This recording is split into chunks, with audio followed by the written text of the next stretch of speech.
Chapter 4, Mountain King. Turning in the direction of the thundering noise, many slaves raised their heads only to see rocks and heavy shards of ice raining on them from above. They instantly panicked, lurching away in a cacophony of screams.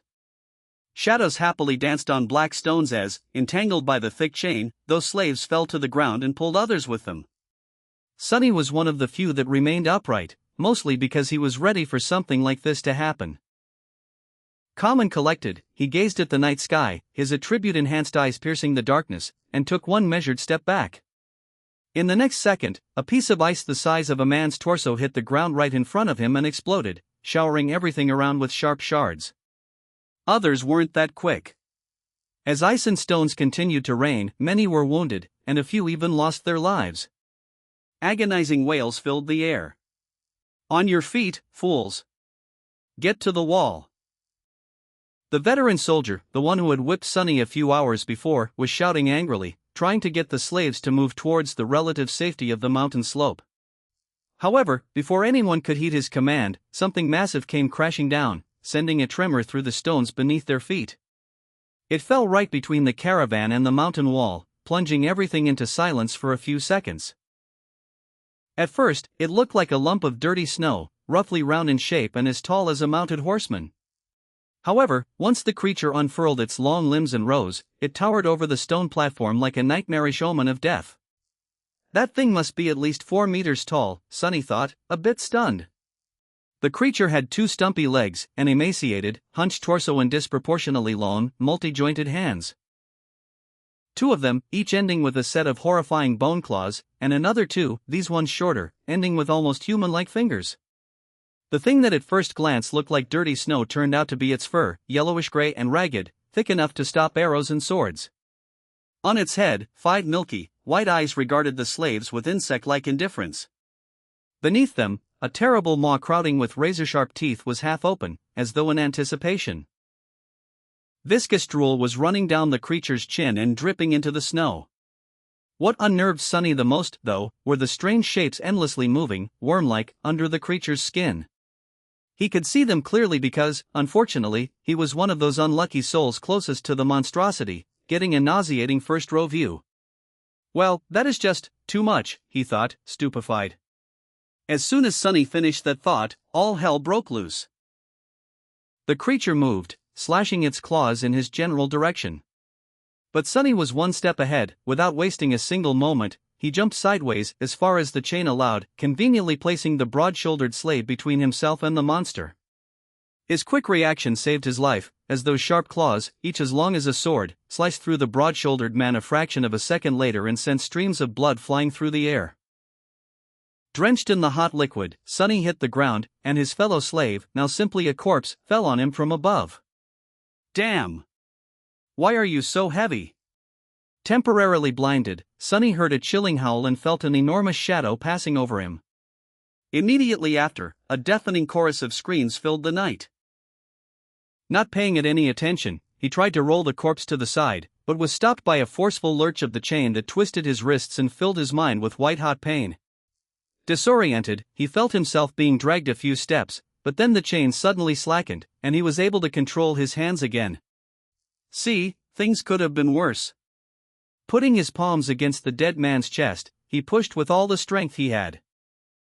The heavy corpse stubbornly resisted all his attempts, but then finally fell sideways, setting Sonny free. However, he didn't get to celebrate this newly found freedom, as his blood suddenly turned to ice. Because at that moment, with his palms still pressed against the broad-shouldered slave's bleeding body, he clearly felt something wriggling under the dead man's skin. You just had to think about how things could get worse, right, you idiot, he thought, and then flinched back. Pushing the corpse with his legs, Sonny crawled as far away from it as he could, which was about 1.5 meters, thanks to the ever-present chain. He quickly glanced around, noticing a mass of dancing shadows and the silhouette of the monster rampaging amidst the screaming slaves on the opposite end of the stone platform. Then he concentrated on the dead body, which was starting to convulse with growing violence. On the opposite side of the corpse, the shifty slave was looking at it with slackened jaw and a horrified expression on his face. Sonny waved to get his attention. "What are you staring at? Move away from it." The shifty slave tried, but immediately fell down. The chain was twisted between the three of them, pinned down under by the broad-shouldered man's weight. Sonny clenched his teeth. Right under his eyes, the corpse was going through a nightmare-inducing metamorphose. Strange bone growths pierced its skin, extending like spikes. The muscles bulged and wriggled, as though trying to change shape. The fingernails were turning into sharp claws, the face cracked and split, bearing open a twisted mouth with one too many rows of bloodied, needle-like fangs. This is not right. Sonny twitched, feeling a strong urge to empty his stomach. The chain. The scholarly slave was just a few steps behind the shifty one, pointing at his shackles with a face as pale as a ghost. That remark was far from helpful, but given the circumstances, his shock was understandable. Being shackled was bad enough, but being shackled to such horror was truly unfair. But Sonny's conclusion that things weren't right did not come from self-pity. He just meant that this whole situation was literally not right. The spell, mysterious as it was, had its own set of rules. There were rules for what type of creatures could appear in any given nightmare, too.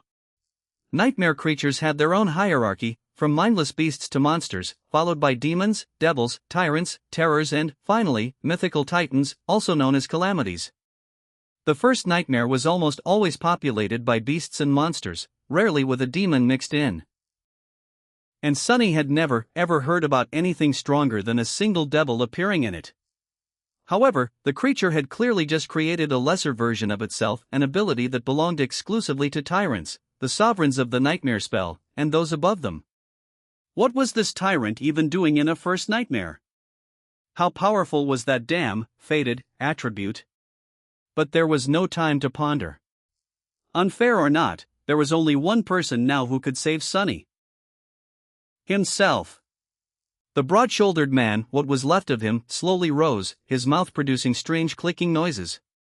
Without giving him time to fully come to his senses, Sonny cursed and jumped forward, grabbing onto the length of the slackened chain. One arm of the monster, now fully equipped with 5 jagged claws, shot forward to meet him, but Sonny sidestepped it with one calculated movement. What saved his skin this time was not quick reaction, but simple presence of mind. Sonny might not have learned any fancy combat techniques, since his childhood was spent on the streets instead of a school. But the streets, too, were a kind of teacher. He had spent his whole life fighting for survival, quite often literally. That experience allowed him to keep a cool head on his shoulders in the midst of any conflict. So instead of freezing or being consumed by fear and doubt, Sonny just acted. Stepping close, he threw the chain around the monster's shoulders and pulled, pinning its hands to its body. Before the creature, still slow and groggy from its transformation, could properly react, Sonny wrapped the chain around it several times, barely saving his face from being bitten off by the creature's terrifying maw. The good thing was, the monster couldn't move its hands now. The bad thing was, the length of the chain he used to immobilize it was gone, leaving almost no distance between them. "You too!" Sonny screamed, addressing his 2 fellow slaves. "Pull on that chain as though your lives depend on it." Because they were.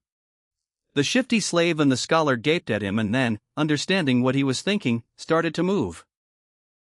Grabbing the chain from the opposite directions, they pulled as hard as they could, tightening its grip on the monster and not letting it shake loose. Great!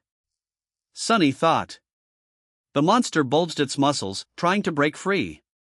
The chain creaked, caught on the bone spikes, as though slowly breaking apart. Not so great. Without wasting any more time, he threw his hands in the air and caught the creature's neck with the short, thinner chain connecting his shackles together. Then he circled the monster with a quick step and pulled, ending up back to back with it, as far away from its maw as he could. Sonny knew that he wasn't strong enough to strangle a man with his bare hands, let alone a weird, terrifying mutant like the one trying to eat him. But now, using his own back as a lever and the weight of his whole body to pull the shackles down, he at least stood a chance. He pulled down with all his might, feeling the monster's body pressing against him, bone spikes brushing against his skin. The monster continued to struggle, clicking loudly and trying to break the chain tying him down apart. Now it was just a question of what would break first, the chain or the monster itself. Die! Die, you bastard! Sweat and blood were rolling down Sonny's face as he was pulling, and pulling, and pulling down with as much force as he could muster. Every second felt like an eternity.